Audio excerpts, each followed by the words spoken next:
اللهم صل وسلم وبارك عليك يا رسول الله. ازيكم عاملين ايه؟ وحشتوني جدا جدا جدا، يا رب تكونوا بخير. كل سنة وانتم طيبين، وكل سنة وانتم في خير وفي سعادة يا رب. وربنا يا رب يعودوا علينا دايما بالخير والبركات. انا الفيديو ده جربت حاجة وحبيت ان انا افيدكم بيها. زيت الزيتون ده انا من ساعة ما جربته احنا تقريبا مش بنستخدم غيره، وكل ما بيخلص بنطلبهم وبيجيبوا لنا لحد باب البيت. وده مش اعلان والله، بس ده حاجة انا جربتها وحبيت ان انا افيدكم بيها. ده زيت زيتون اصلي، وانا عارفة انا بقول ايه كويس، اصلي فعلا. انا هجرب لكم حبة دلوقتي قدامكم. وده زيت الزيتون. ايه يا توت؟ طبعا اللي بيفهم في زيت الزيتون هو بس اللي هيعرف انا بقول ايه. طبعا احنا مش بنستغنى عنه، سواء على السلطة او على الجبن. ودلوقتي زيت الزيتون داخل في جميع الاكلات، احنا بنحبه قوي، بنعمل بيه زعتر، جبنه بالزعتر وزيت الزيتون. وعارفين كمان سندوتشات العيش السوري، اللي هي عيش سوري وعليه كده من جوه زعتر، وعليه زيت زيتون. انا حرفيا بموت فيها، انا بعملها هنا على طول. زيت الزيتون ده من احلى الانواع اللي جربناها. جربوه فعلا مش هتندموا، حلو قوي وفعلا اصلي. انا عارفه ان معظم اللي موجود في السوق دلوقتي، مش بقول كله، بس معظم اللي موجود دلوقتي هو مغشوش. وجربت كمان القمر دي كنافه بالبيستاشيو. بصوا انا مخلصه العلبه. عايزه اقول لكم يعني شايفين فيها حاجات بسيطه ولسه مقرمشه. انا عايزه اوضحها لكم كويس، الاضاءه هنا مكانتش حلوه. شايفين الكنافه عامله ازاي؟ متغرقه بيستاشيو، متغرقه دايبه كده في الصوص، ولسه لحد الان مقرمشه، مع انها جايه من حوالي شهرين كمان او شهرين الا حاجات بسيطه، بس لسه مقرمشه لحد دلوقتي.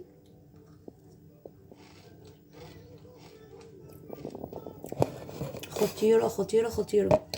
الماركه دي يا جماعه جربوها، هتنفعكم بالذات في الحلويات اللي احنا بنعملها في رمضان. احنا بنستخدم حلويات كتير في رمضان بحشوات كتير. الحشوه دي هتعتمدوها، حلوه قوي قوي قوي.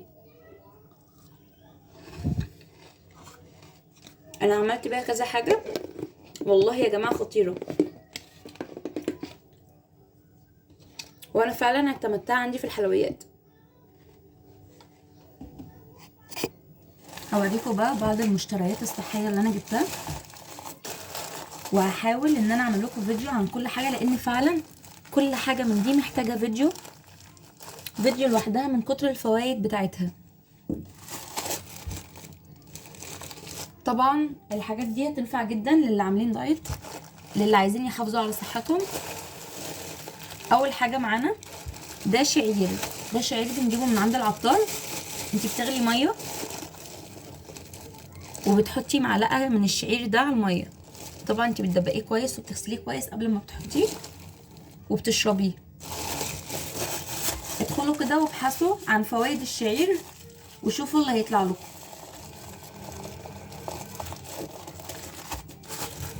السمسم، طبعا السمسم ده كالسيوم. انتي ممكن تحطيه على جبنه وتاكليه لولادك على جبنه، او تسلقي بيض وتهرسيه وتحطي لهم عليه سمسم، او على الزبادي وهما بياكلوه. طبعا فوائد السمسم رهيبه. انا عارفه ان هو بيتخن بس لان طبعا فيه زيوت وكده، بس برضه هو مفيد جدا، وفيه كالسيوم مش موجود لا في الالبان ولا في اي حاجه. هو اقوى حاجه موجود فيها الكالسيوم السمسم ده. تاني حاجه معانا كمان حبه البركه. عارفه ان في حبه بركه اصليه وفي حبه بركه مغشوشه، وانا بصراحه مش عارفه هي دي اصليه ولا مغشوشه.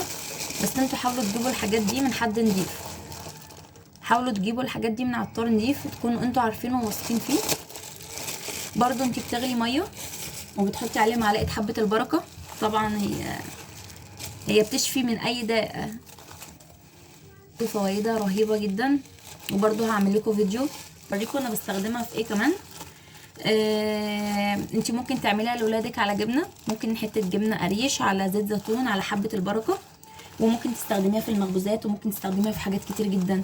ممكن في ميه مغليه برضو، تغلي ميه وتحطي معلقه منها في كوبايه وبتشربيها، تبقى حلوه جدا وبتخسس على فكره، غير انها بتنقي الجسم من السموم. عندنا ده جنزبيل فريش، هو بيتباع بالقطعه كده بالوزن، انت ممكن تاخدي قطعه وتوزنيها. برضو حلو جدا جدا، مشروب حلو جدا للتخسيس وبرضو مفيد جدا للجسم. وده بذور الكتان، برضو حلوة جدا للتخسيس، ممكن تستخدميها في المخبوزات، وهوريكم برضو فوائدها وهوريكم استخداماتها قد ايه. ودي بذور الشيا، ودي بذور الشيا، انتي بتحطيها بتاخدي نص معلقة كده على كوباية مية وبتشربيها، بتنفش. ممكن تستخدميها على الزبادي، ممكن تاكليها مع الزبادي، تحطي برضو نص معلقة على كوباية الزبادي بتنفش فيه. دي مش قادرة اقول لكم برضو فوائدها ولا بتحسس بالشبع قد ايه، دي من اقوى الحاجات اللي بتخسس بجد. اشربي يا كوكو. فلو عايزين تحافظوا على صحتكم بجد، الحاجات دي لازم تكون موجودة في كل بيت. الحاجات دي طبيعية جدا، فيها فوائد كتيرة جدا للجسم، الحاجات دي فوائدها رهيبة.